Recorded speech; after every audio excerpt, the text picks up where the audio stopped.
Hey guys, and welcome back to this channel. In this video, I'll be showing you guys that you now don't need any plants to ascend and grow a garden. I don't know if it's a bug in my server, but you can try it out for yourself.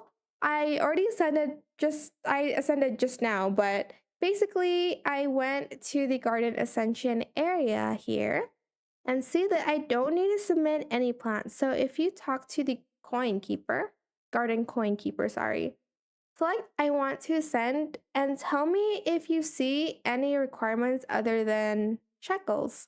So yeah, and it worked for me. I just ascended like right before this video and it worked without me having to get any plants. So I don't know.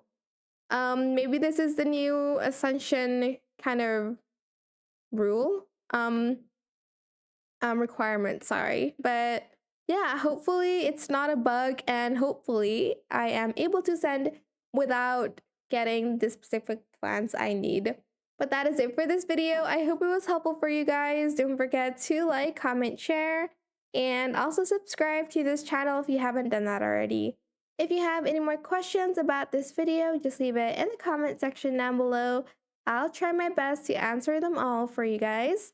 And if you find this video helpful, please click the thanks button as well. That is it. Thank you so much for watching. Bye.